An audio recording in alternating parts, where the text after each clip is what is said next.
Hola, hola, ¿cómo están? Qué gusto me da saludarlos. Doctor Ignacio Lagunas, ¿cómo estás? Qué gusto saludarte. ¿Qué tal? Buenas noches. Bien, muchas gracias. ¿Qué tal todos ustedes? Perfecto, es un placer que estés con nosotros. Estamos a 5 minutos de empezar. Quiero mandarle saludos a Carlos Luis Gómez, quien nos escribe y pone, buenas noches, compañeros. Él está ahorita, dice, buenas noches, compañeros de México y Latinoamérica. Nos escribe desde Chiapas. Un saludo a toda la gente de Chiapas, desde dónde más nos ven, me interesa saber si de Guerrero, de Monterrey. Jorge Montalvo ya está con nosotros, quien va a fungir como mentor en la noche de hoy. Un saludo también a Fernando Velasco, Juana García Morales, Lourdes Adelina Olmos, Mariela Hernández también, Rafael Castro. A todos ellos un saludo, gracias por estar con nosotros. En este es su programa La Voz del Residente.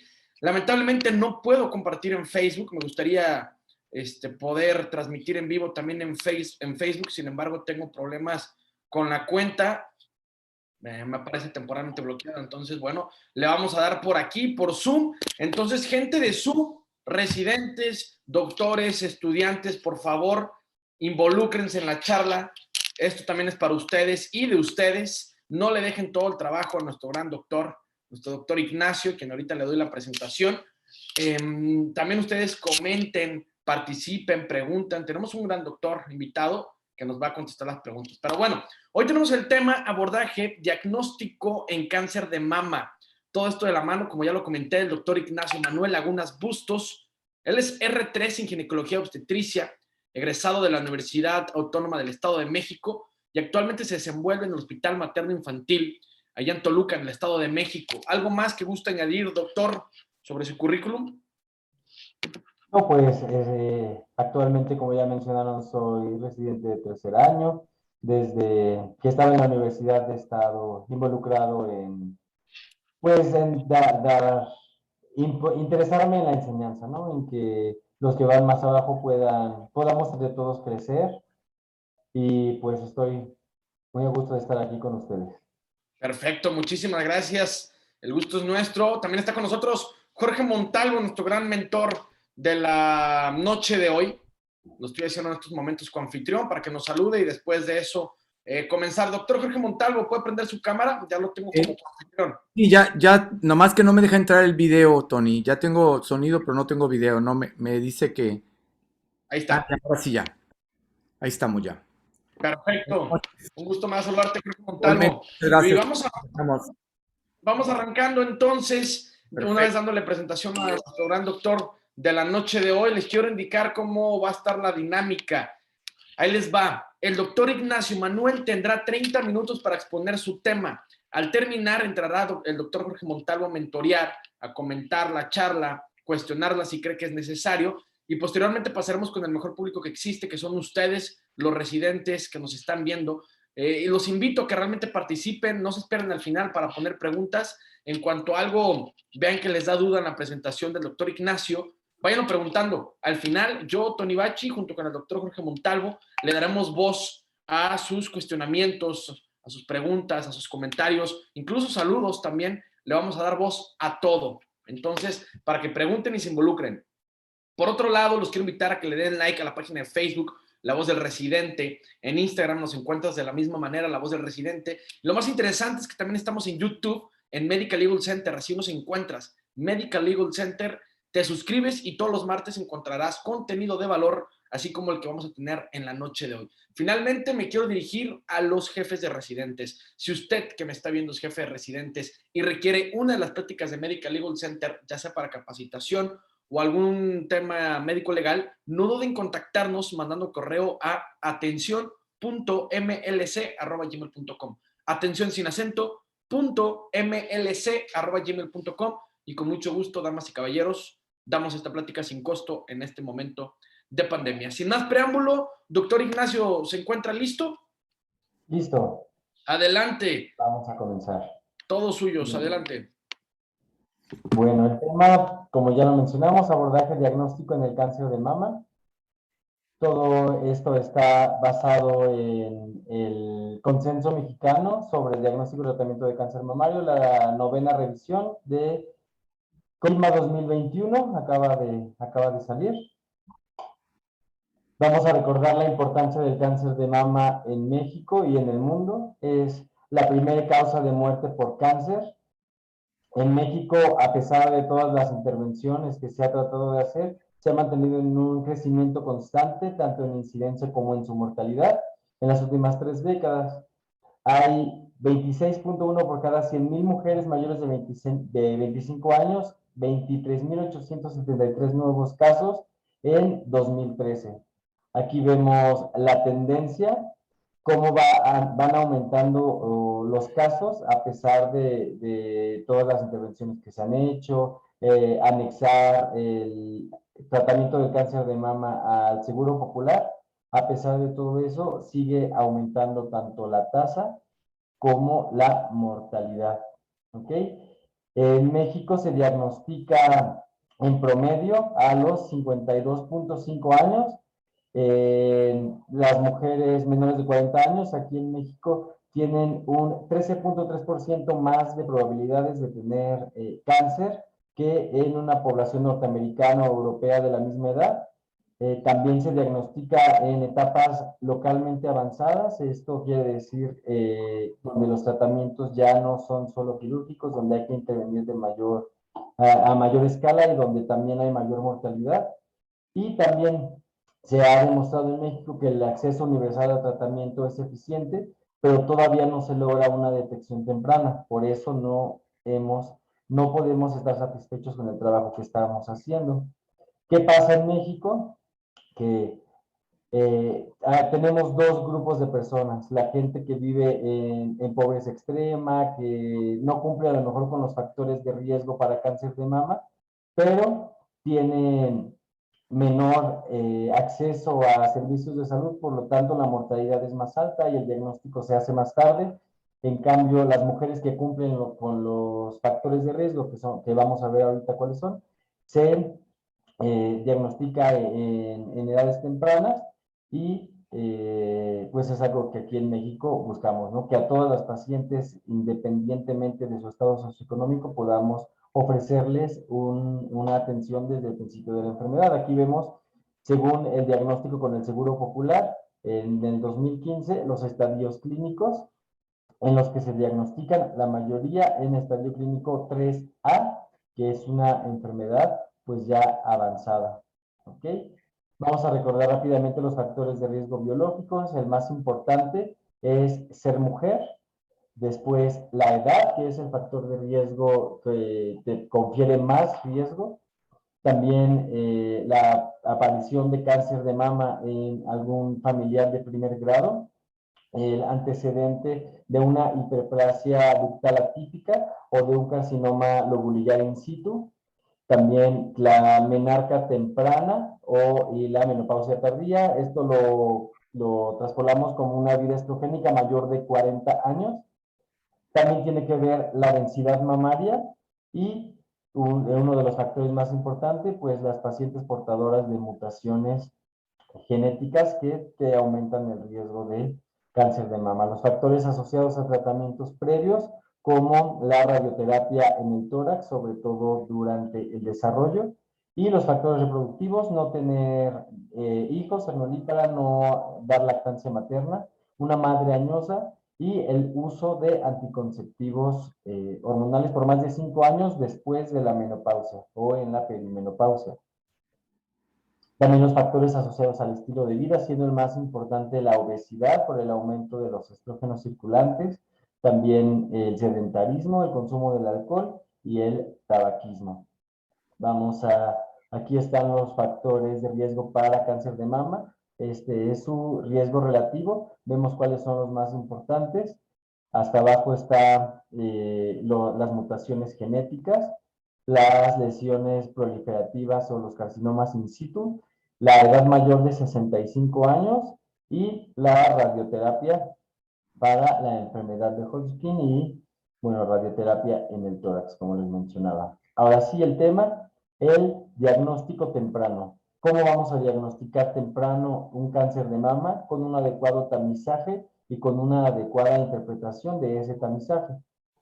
¿Cuáles son las recomendaciones generales? el autoexamen mamario mensual a partir de los 18 años, 7 días después de que termina la menstruación. El examen clínico mamario anual a partir de los 25 años. Todos nosotros médicos tenemos que saber hacer un examen clínico mamario adecuado y enseñarle a las pacientes cómo hacer un autoexamen correctamente. Se debe de iniciar a los 40 años la mastografía anual en una mujer asintomática.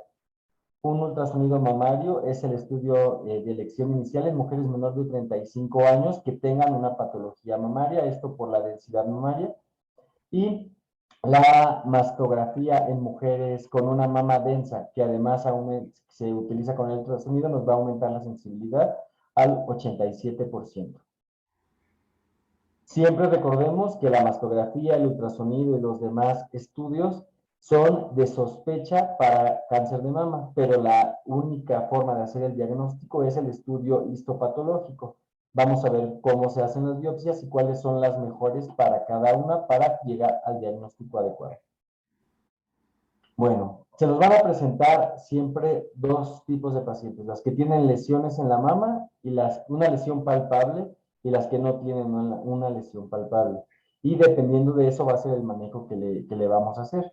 ¿Cuál es el único método que ha demostrado disminuir la mortalidad por cáncer de mama? Es la mastografía hasta en un 21%. Su sensibilidad es del 77% hasta 95%, esto dependiendo de la densidad mamaria y la especificidad del 94 al 97%. Recordemos que la forma en que nos van a reportar una mastografía es con el sistema de BIRATS. Mientras mayor sea el número, van del 1 al 6, va a ser mayor el riesgo de malignidad. 0 significa que es una mastografía que no nos sirve para evaluar lo que estamos buscando, tiene un riesgo de malignidad de hasta el 13%. El 1, el 1 y el 2 es una mastografía negativa o normal, con hallazgos benignos, nos va a dar 0% de malignidad. Un BIRATS 3 que nos reporten va a ser probablemente benigno, pero ya hay una chance de malignidad hasta el 2, de 0 a 2%. Ahí tenemos que dar seguimiento con otra mastografía a los 6 meses. Y de 4 y 5, ahí tenemos que empezar a valorar qué otro estudio complementario podremos utilizar, cuáles son las características de esas lesiones y por qué se da esa calificación. Esas son las mastografías para tamizaje. Ahora una mastografía diagnóstica, ¿cuáles son las situaciones o las indicaciones? En una mama densa, vamos a ver ahorita cómo la densidad mamaria está relacionada con cáncer de mama. Normalmente, mientras más densa, más riesgo hay de que aparezca el cáncer de mama. Que haya una lesión mamaria que aparezca por otra modalidad de imagen y que en ese hallazgo decidamos empezar a estudiar la mama.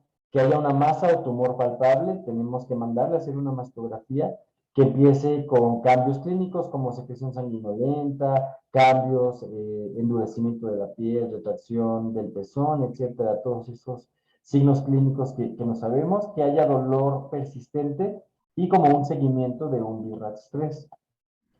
¿Cuáles son las indicaciones especiales?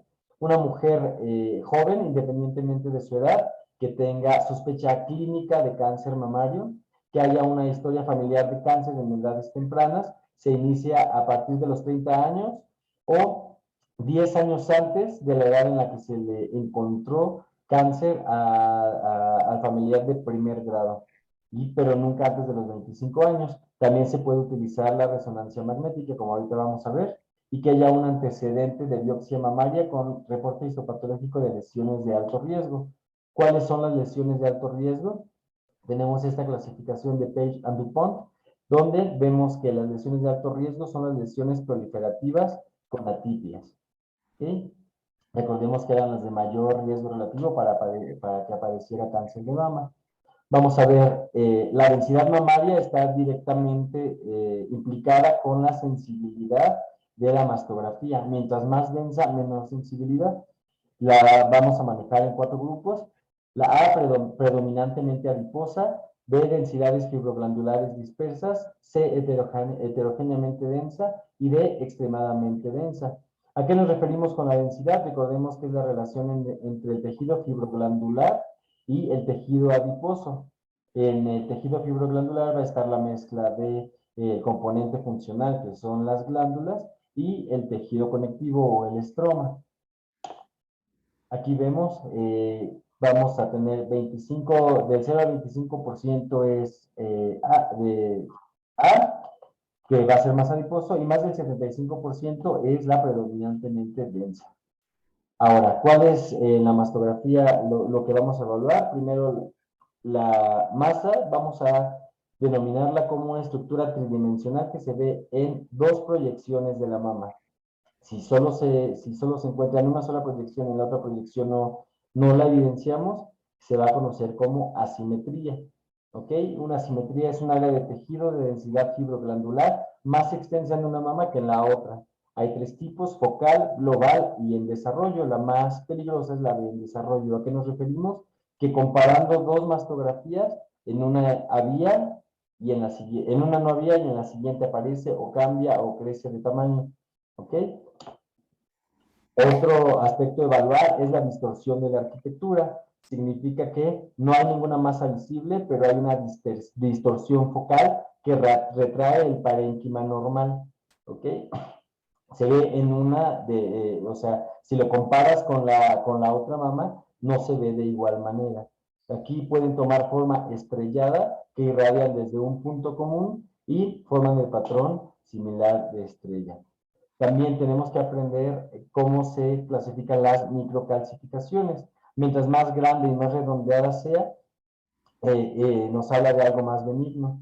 Y después vemos, esto de acá es cómo las clasifican de acuerdo a BIRATS, cuando son granulares, cuando son difusas, que son puntiformes, que tienen diferentes tamaños, pero son pequeñas y están en una zona estrellada, pues aguas, tenemos que pensar en sospecha alta de cáncer de mama. Y otro importante también son los márgenes y las formas. Mientras más redondeado esté, nos habla más de benignidad. Si está completamente espiculado, con distorsión de la arquitectura, está irregular, mal definido, hay que estudiar esa lesión a mayor profundidad. Entonces, primero, ya nos llegó la paciente, encontramos en una mastografía, ya sea por tamizaje o por diagnóstico, alguna de estas características de malignidad. ¿Cómo vamos a seguir con el estudio? Con un ultrasonido mamario. El ultrasonido es un complemento de la mastografía. Nos ayuda a diferenciar las características de los nódulos, tanto los quistes, si son sólidos, si son quísticos, si son benignos, malignos, cómo está su vascularidad, su elasticidad. Y también es muy importante para la etapificación inicial del cáncer. El cáncer de mama se etapifica de acuerdo al tamaño del tumor y si hay o no hay ganglios en región axilar o en alguno de los compartimientos mamarios. Las indicaciones clínicas para el ultrasonido, cuando hay una normalidad o una masa palpable, y las que detectamos en la mastografía. También en la evaluación de los implantes mamarios, la guía de procedimientos intervencionistas, sobre todo las biopsias que son con lo que vamos a hacer el diagnóstico, la planeación del tratamiento de radioterapia y la evaluación de los ganglios. Aquí podemos ver cómo se ve una lesión en una mastografía y después cómo la vamos a caracterizar en el ultrasonido. Cuando una masa está muy densa, se puede detectar mayor cantidad de lesiones cancerosas, de 1.9 por mastografía a 4.2 cánceres adicionales por cada 1000 mujeres examinadas, y los tumores que no se ven en la mastografía y se ven en los ultrasonidos normalmente son invasivos y con ganglios negativos. Hay veces que llegan pacientes al consultorio, los revisamos, no se siente una masa en sí definida, pero cuando hacemos el ultrasonido ahí aparecen y pues estos carcinomas infiltrantes. Aquí vemos las características ecográficas de las lesiones por ultrasonido. Vemos el reforzamiento acústico posterior, vemos los márgenes, ya como mencionamos ya, mientras más redondeado esté, que no tengan sombra definida, que no estén espiculados, que puedan deformarse con la presión sobre la mama. Todo eso nos habla de benignidad. Cuando no se puede hacer, está duro, a pesar de estar, muchas veces las lesiones son profundas y no puedes detallar tanto clínicamente, pero con el ultrasonido sí, y ahí pues continuamos. Normalmente con la mastografía y el ultrasonido es suficiente para poder decidir a qué paciente le tomas biopsia y a qué paciente no es necesario tomarle biopsia. También para la evaluación de los ganglios, recordemos que las metástasis axilares son uno de los factores pronósticos más importantes, al igual que el tamaño de las tumoraciones para pacientes con cáncer de mama. Un ganglio que tiene pérdida del hilio graso, vascularidad periférica, que tiene un engrosamiento cortical mayor, con una corteza mayor a 3 milímetros, pues la forma correcta de estudiarla posteriormente es con una biopsia BAC, que tiene una sensibilidad de hasta el 87% para el diagnóstico de metástasis ganglionar. También otros estudios que podemos usar, por ejemplo, la resonancia magnética. Esta es complementario para la mastografía y el ultrasonido. Tiene una sensibilidad del 90% y especificidad del 89%, pero no es tan efectivo para la detección del carcinoma ductal in situ, que es donde los queremos agarrar, los cánceres in situ o en etapas más tempranas. ¿Para qué nos sirve la resonancia magnética? Nos da características físicas y funcionales de los tejidos, es algo que no nos dan los otros estudios. Y diferenciamos las lesiones benignas de las malignas de acuerdo a esa actividad funcional. Se utiliza la resonancia contrastada para el diagnóstico de tumores pequeños en masas densas y proporciona información de la estructura y de parámetros cinéticos, que ahorita vamos a ver cómo funcionan estas curvas para diferenciar entre benignidad y malignidad. ¿Cómo funciona? Tenemos dos fases del contraste, una fase precoz y una fase tardía. Lo de la fase tardía nos va a dar tres tipos de curvas. Una curva tipo 1 que se conoce como continua y es considerada, normalmente nos habla de una lesión benigna. Una tipo 2 que está en meseta nos habla de algo indeterminado, y las tipo 3 que está washout o en lavado es en las lesiones malignas. Vamos a ver mayor cantidad de falsos negativos en tumores pequeños, menores de 3 milímetros, y como ya lo he mencionado, en el carcinoma in situ. Por lo tanto, no podemos solo llegar y hacerle de entrada una resonancia magnética a una paciente, tenemos que seguir este camino de la mastografía, el ultrasonido, y si es necesario, la resonancia magnética. ¿Para qué nos sirve la resonancia magnética también? Para las portadoras de mutaciones, es donde ha presentado mayor ayuda. De cómo se describen por resonancia magnética las lesiones, igual por su morfología, por sus márgenes, por el reforzamiento que tienen, el patrón de distribución, el reforzamiento interno y la simetría. Normalmente, la mayoría de los lugares donde en el sector público no contamos con una resonancia magnética tan a la mano para estar haciéndole a todas las pacientes estos estudios. Entonces hay que conocer las indicaciones exactas y cuándo realmente tiene una utilidad más allá de los otros estudios. Nos ayuda para la etapificación, para valorar los márgenes después de que se quitó un tumor primario, para valorar una recurrencia local, ya después de que haya pasado 6 meses entre el tratamiento quirúrgico y un año de la radioterapia. También para valorar la respuesta al tratamiento, para ver si disminuyó el tumor o no después de una quimioterapia. La búsqueda de un tumor primario oculto, esto es cuando hay metástasis axilar y que se comprueba que es cáncer de mama, pero no hemos encontrado el tumor primario. También como tamizaje en pacientes de alto riesgo y mamas densas, y el riesgo genético, que son las de mayor alto riesgo, ¿okay? Que es donde ha demostrado especificidad de 91 a 97%. También está la tomografía por emisión de positrones y la mastografía por emisión de positrones. Esa se evalúa la actividad molecular de los tumores malignos gracias a un radiotrazador. Entonces queremos localizar precisamente el tumor primario, las metástasis a distancia. ¿Y esto para qué nos va a servir? Para lo mismo que la resonancia magnética contrastada.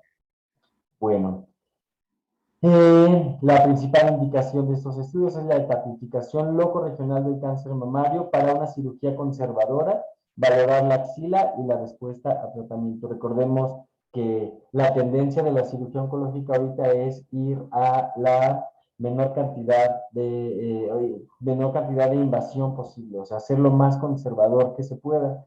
Se hacen cuadrantectomías, se hacen ganglios centinela en la mayor cantidad de pacientes que se pueda para poder pues preservar la estética, la función y no incidir tanto en el estilo de vida de las pacientes.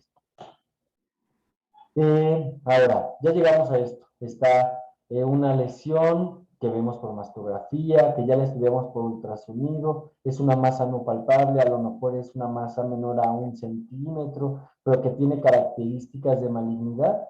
Dependiendo del BIRATS que nos van a dar, vamos a decidir qué tan recomendable o no es hacerle una biopsia.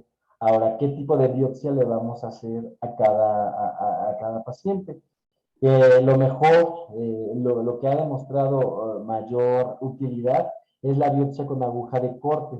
Antes se hacían biopsias excisionales que pues podemos cambiar la etapificación si resulta positiva porque ya no tenemos el tumor en sí, ya no se puede estudiar o se la quitan en un lado y llega con el diagnóstico a otro lado, se pierde la pieza de patología, etcétera. Y hay veces que le hacías una biopsia excisional a alguien y resultaba ser algo benigno. Entonces, lo mejor ahorita es hacerlo guiado por imagen.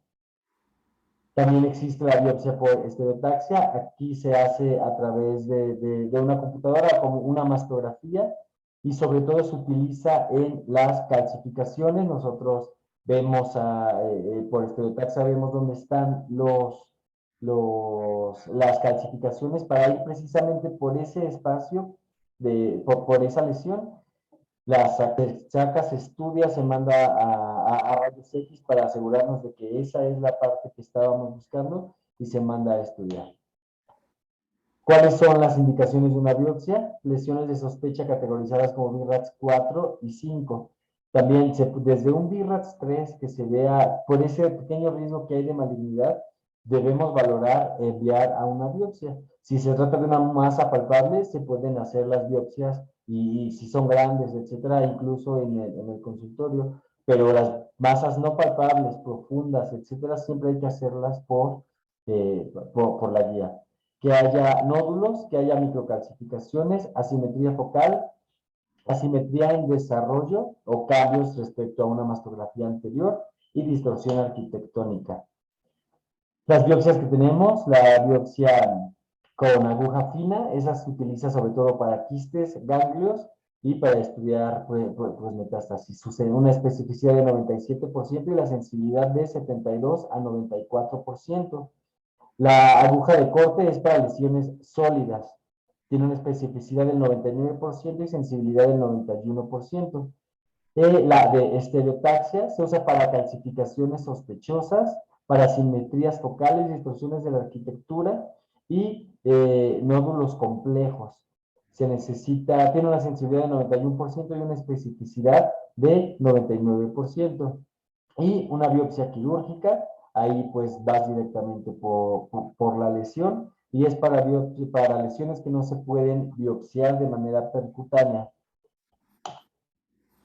Vamos a recordar, esta es la clasificación del sistema TNM, esto es el abecedario de las lesiones cuando se trata ya de un cáncer de mama.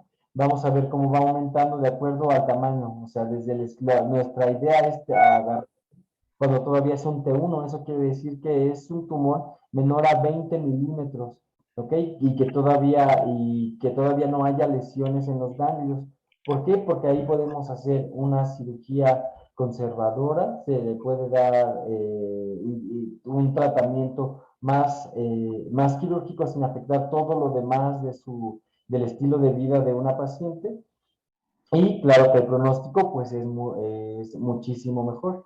Por eso nosotros debemos estudiar realmente a profundidad cómo estudiar la mama por imagen, cuándo debemos y cuándo no debemos enviar al ginecólogo, cuándo es urgente o cuándo no, cuándo enviar al oncólogo, porque si el cáncer avanza rápido, como hay algunos tipos de carcinomas invasores, pues va a llegar en un estadio que ya no vamos a poderle ofrecer nada a la paciente o van a ser tratamientos que pues van a cambiar por completo la vida de la paciente. Ahorita, eso sería todo sobre el abordaje diagnóstico. No sé si hay alguna pregunta, alguna duda. Muchas gracias, doctor Ignacio. Le toca, bueno, le paso el micrófono rápidamente al doctor Jorge Montalvo para que él complemente la charla. Nomás te voy a pedir de favor si dejas de compartir pantalla para vernos todos en el panel. Ok. Y incentivar al público que haga sus preguntas mientras el doctor Jorge Montalvo concluye su participación. Entonces, adelante, doctor Jorge. Bueno, primero que nada, como siempre, ¿no?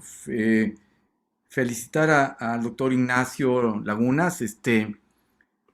Insistimos, la verdad que platicaba yo hace unos días con gentes de la Federación Mexicana de Gineco y les comentaba de esta plataforma, ¿no? Y que la verdad es que ya el tiempo que llevamos aquí, cada vez siento que esto es más interesante, más formativo, y lo digo por mí mismo, no, no solo por los residentes que tienen la fortuna de escuchar a sus pares hablar sobre temas tan importantes como lo que nos ha presentado hoy el doctor Lagunas. Ignacio nos comenta de algo que deberíamos todos, inclusive yo quisiera que fueran inclusive todos los médicos desde el primer contacto hasta, hasta obviamente el ginecólogo de cabecera de cada paciente o el ginecólogo que atiende a una paciente en cualquier institución pública o privada, debería de llevarse la plática del doctor Ignacio a su casa para revisarla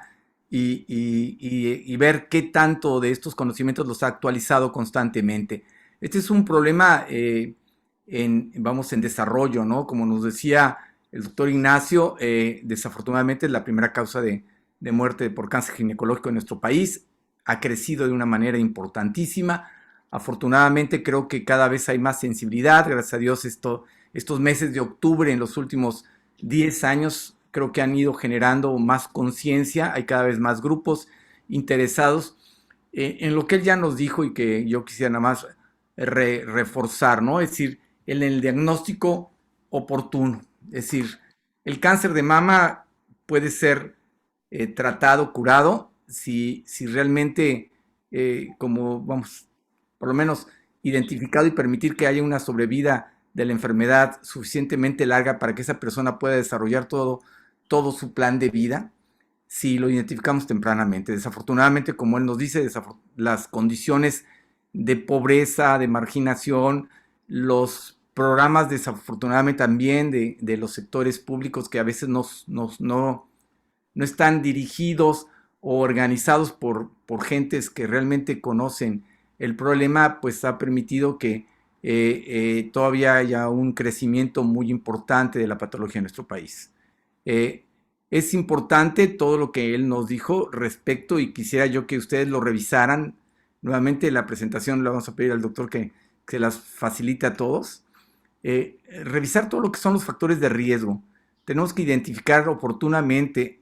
Yo les puedo decir, yo ahorita me dedico básicamente a cirugía, a mi clínica privada, es decir, hace ya algunos años dejamos de estar en el sector salud, pero les puedo decir que el año pasado vi en mi consultorio simplemente 10 casos de cáncer de mama, y de esos 10 cáncer de mama, no siendo una consulta de referencia, sino una consulta de ginecología en general, lo más preocupante de esto, que de esos 10 casos, 6 eran en mujeres menores de 35 años.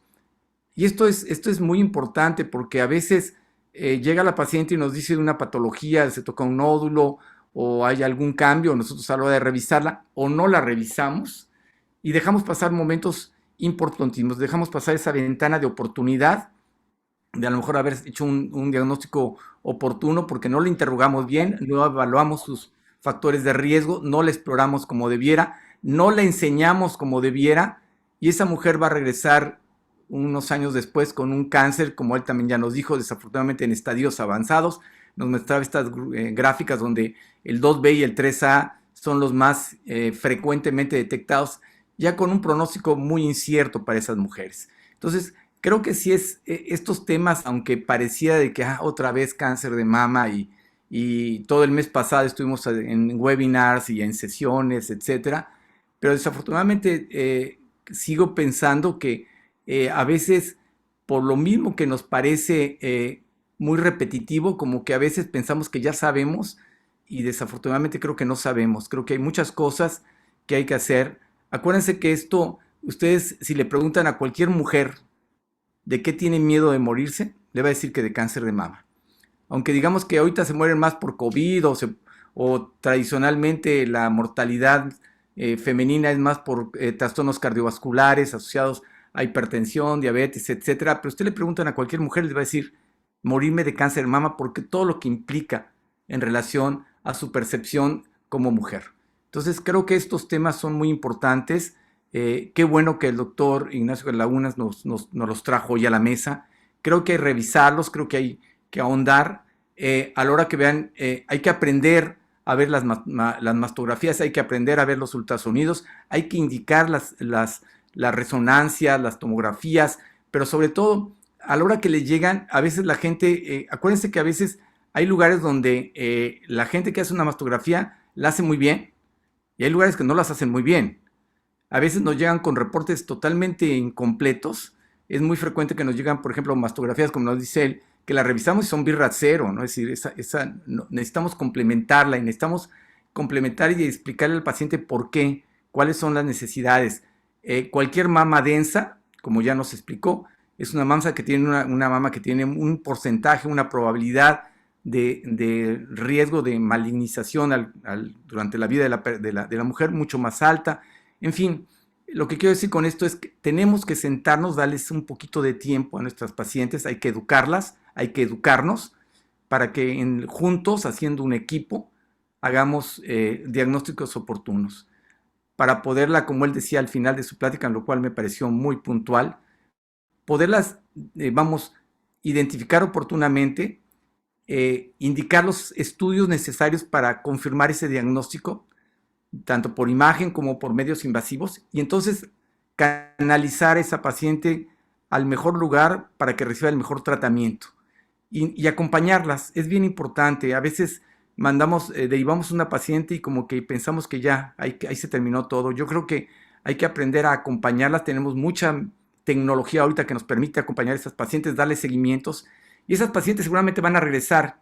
Y al regresar, nuestro compromiso va a ser todavía mayor porque vamos a tener que estarlas vigilando en relación a que el tratamiento tenga los resultados que ella espera y que nosotros queremos. Y igual el médico que lo esté tratando, sea un gineonco, un congine o un oncólogo, quien sea, pero que le esté dando un tratamiento y que realmente estemos vigilando para que esto realmente surta el efecto que todos queremos, ¿no?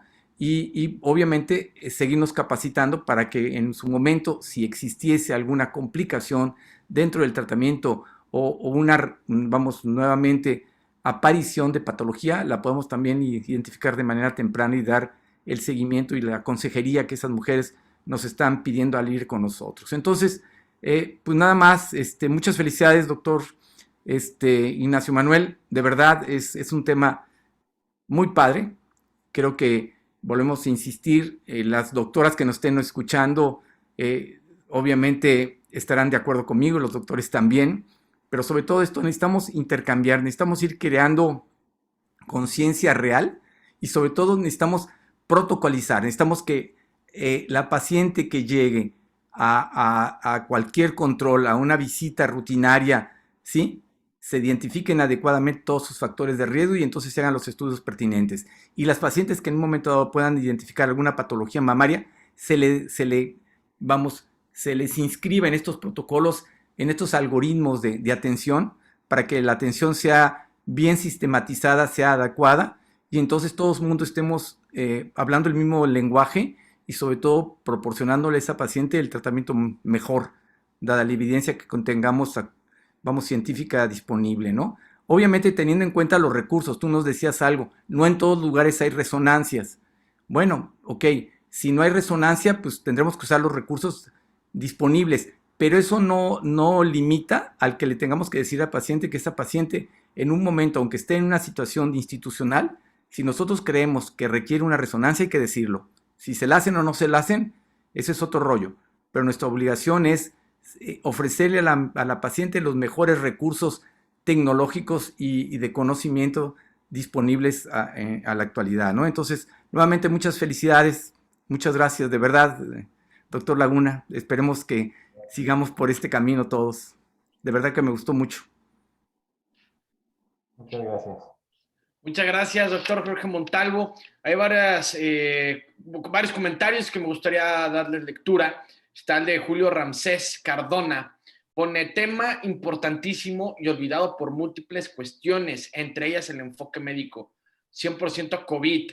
Fernando Bolania Trujillo pone muchas felicidades por la excelente ponencia, abarcando realmente todo el tema con mucha seguridad. Más ponencia como esta. Dice el doctor Oscar, muchas gracias.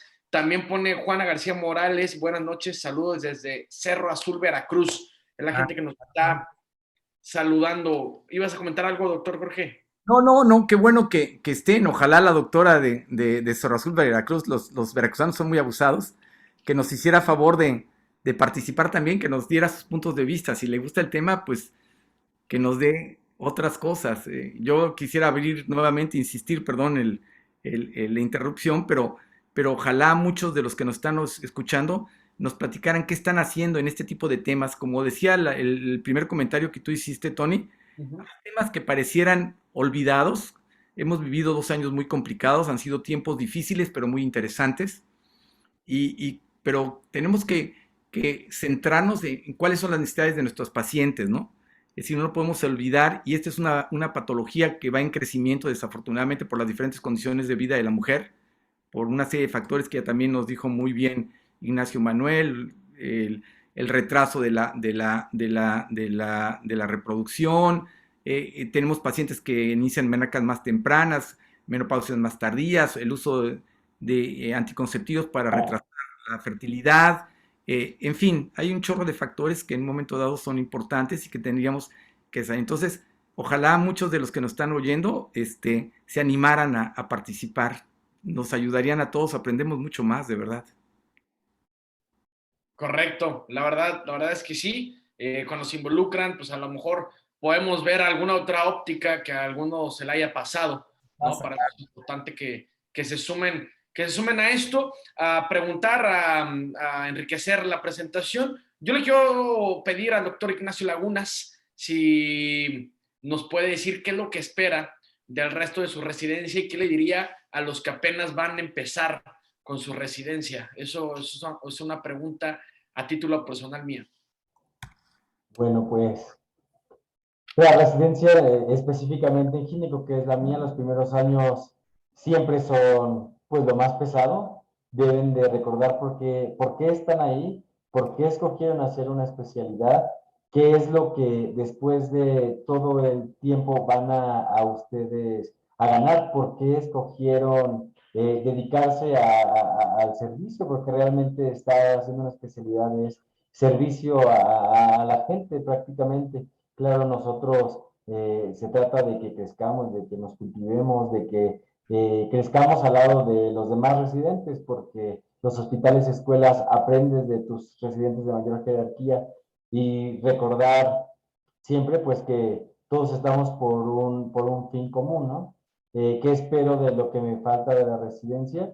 Pues espero siempre seguir aprendiendo, incluso cuando acabe la residencia, no olvidar que la medicina es dinámica y que no porque haya terminado una especialidad significa que ya lo sabemos todo o que no podemos aprender algo de residentes menores o de otra gente, ¿no?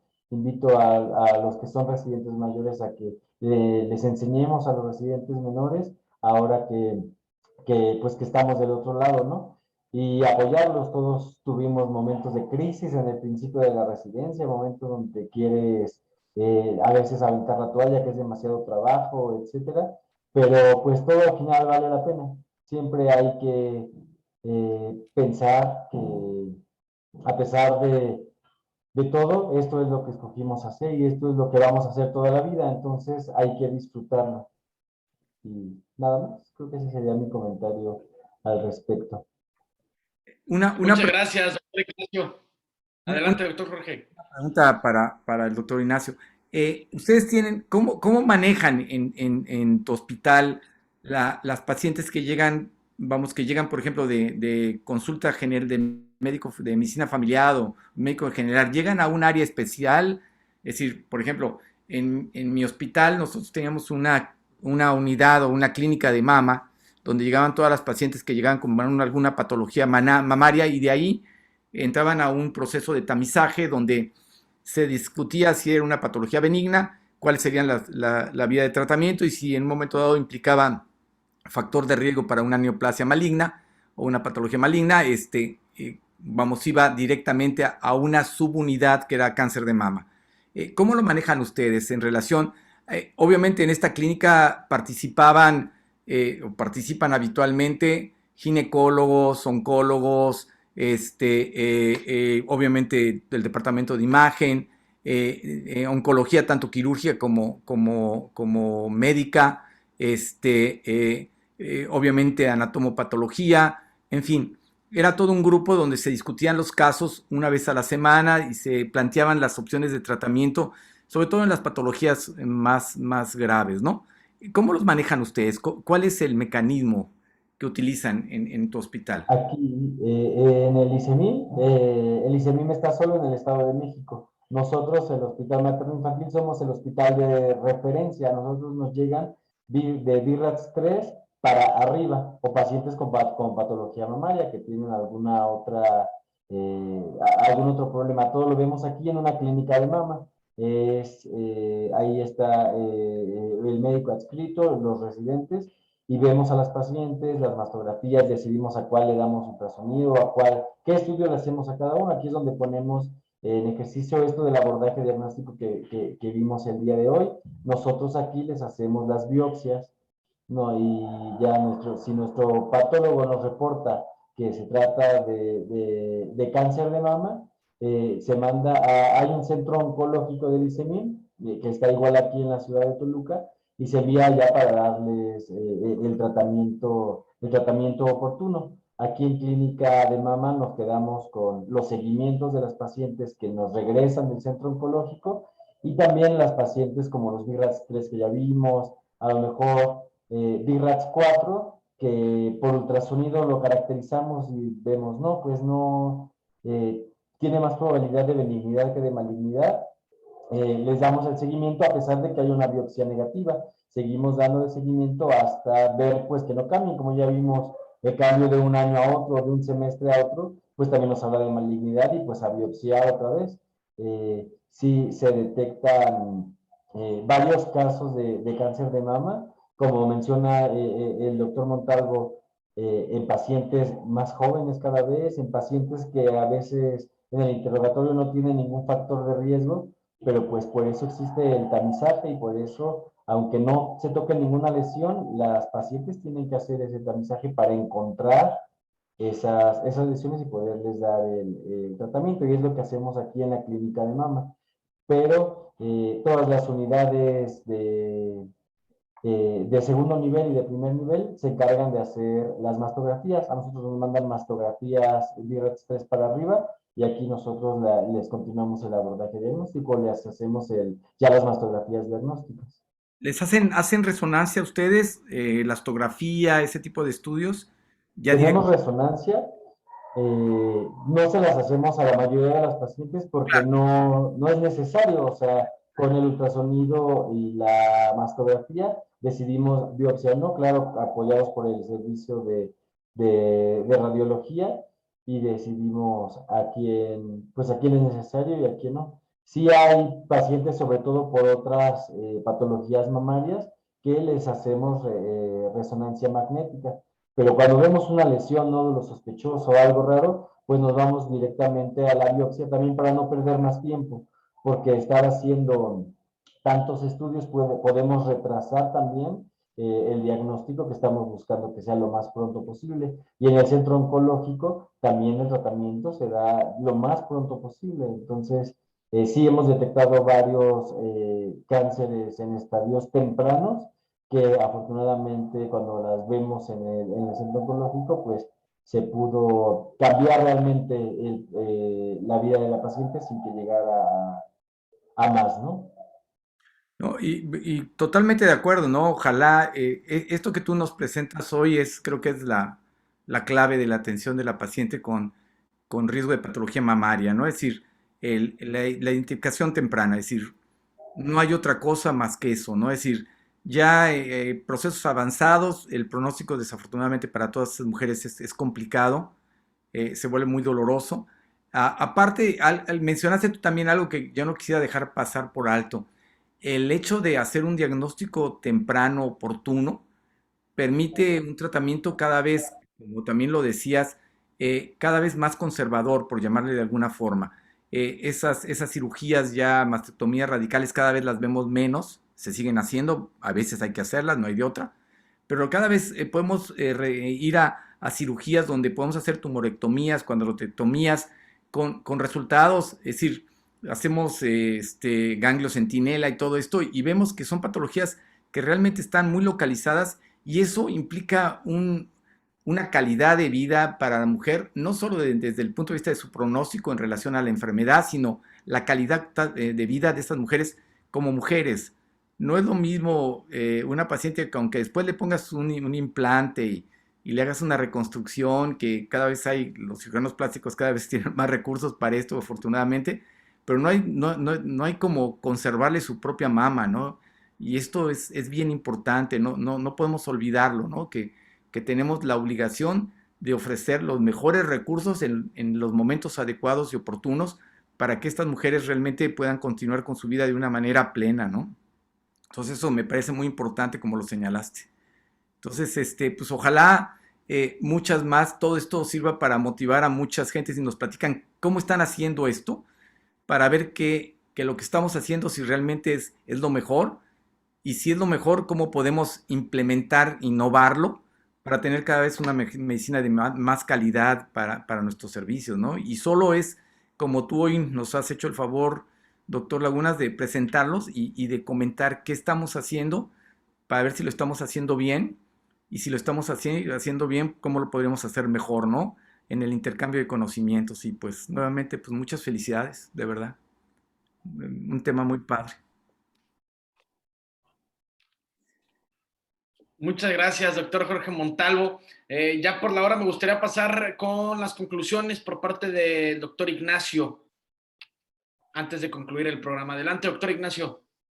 Muy bien, pues los invito a todos, como ya dijo el doctor Montalvo, desde médicos de primer contacto, todos tenemos que conocer este tema, ahondar, hay que buscar las actualizaciones, no quedarnos con lo que aprendimos a lo mejor en la escuela o con las generalidades que vemos de cáncer de mama. Este tema es demasiado importante y todos debemos de saber qué está bien y qué está mal en una mastografía, no basarnos nada más en el reporte que nos mandan, nosotros ver las imágenes. Afortunadamente ahorita la era digital, tenemos las mastografías en la computadora, podemos apreciar los detalles, podemos ver realmente cómo debe de ser una mastografía normal y cuándo de verdad tenemos que ir un poco más allá, ¿no?